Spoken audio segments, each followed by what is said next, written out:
Okay, well, thank you very much, everyone. Before we begin, I'll just say that we're very well prepared from the incoming hurricane. We have another one coming, so we've done very well. North Carolina, South Carolina, Texas, Florida, Puerto Rico, so many places. And we have another one coming in, a big one, much bigger than they anticipated a week ago, 7 days ago. I heard for the first time there was a very small drop of weather that looked like it was forming, and now it's pretty close to a Category 3, if it's not already a Category 3. So we are very well prepared. FEMA's ready. We're all ready. Spoke with Governor Scott. Spoke to everybody that you have to speak to, and I think that hopefully we'll get lucky, but maybe that won't happen. But we're prepared. I wanted to do this because Nikki Haley, Ambassador to the United Nations, has been very special to me. She's done an incredible job.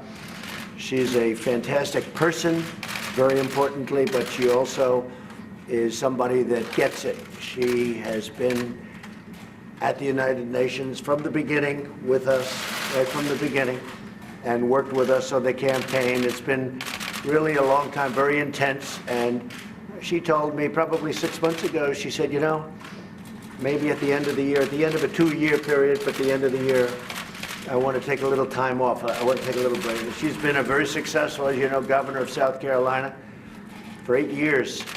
And then she did this, and this is possibly even more intense with what's going on in the world, and very dangerous and a lot of things. But she's done a fantastic job, and we've done a fantastic job together. We've solved a lot of problems, and we're in the process of solving a lot of problems. At the beginning, North Korea was a massive problem, and now we're moving along. It's moving along really nicely. I can speak for Secretary of State Mike Pompeo. He thinks the world of Nikki, and so we're all happy for you in one way, but we hate to lose. Hopefully you'll be coming back at some point, but you want to just, in maybe a different capacity. You can have your pick. But I just want to let you know, so at the end of the year, Nikki will be leaving, and we'll be in constant touch. I know that whenever you have any ideas, you're going to call me because you know all the players. And that was really the thing I think she did best at the United Nations. She got to know the players. She got to know China, Russia, India. She knows everybody on a very first-name basis, and they like her, except for maybe a couple, which is normal. Right? They can't all like you, but they do. They really like her, and I think maybe more importantly, they respect her. So, Nikki, I just wanted to tell you that we will miss you. We'll be speaking all the time, but we will miss you nevertheless, and you have done a fantastic job, and I want to thank you very much. Thank you very much. Thank you. Well, I want to say, first of all, I want to thank the President for just, allowing us to come out and talk to you this way. It has been an honor of a lifetime. I said I am such a lucky girl to have been able to lead the state that raised me and to serve a country I love so very much has really been a blessing, and I want to thank you for that. But I'm most excited. Look at the 2 years. Look at what has happened in 2 years with the United States on foreign policy. Now the United States is respected.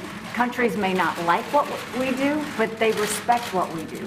They know that if we say we're going to do something, we follow it through, and the President proved that, whether it was with the chemical weapons in Syria, whether it's with NATO, saying that other countries have to pay their share.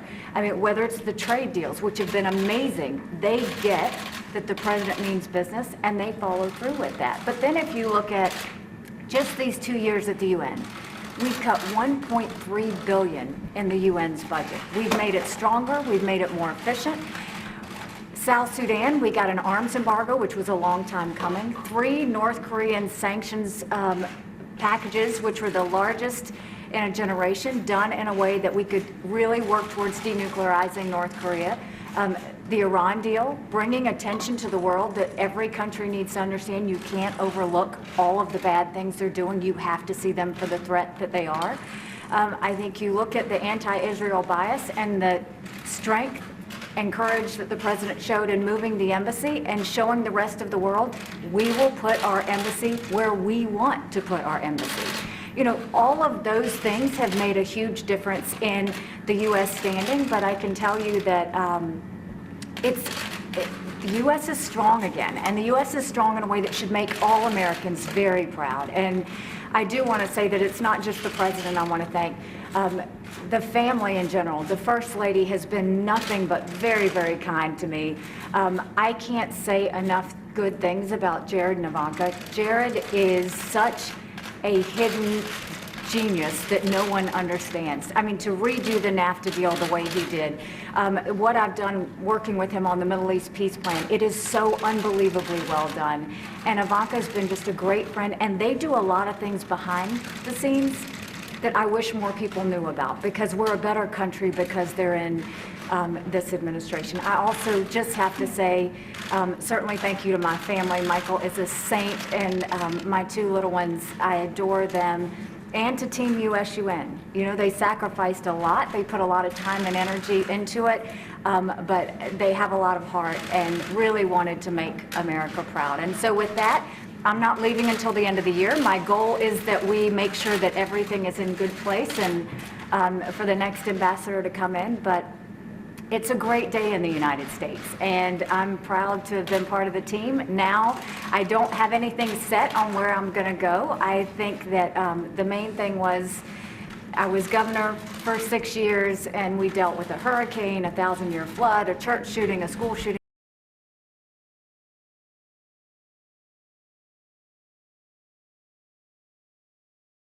And I'm a believer in term limits. I think you have to be selfless enough to know when you step aside and allow someone else to do the job. So thank you, Mr. President. It's been an honor of a lifetime.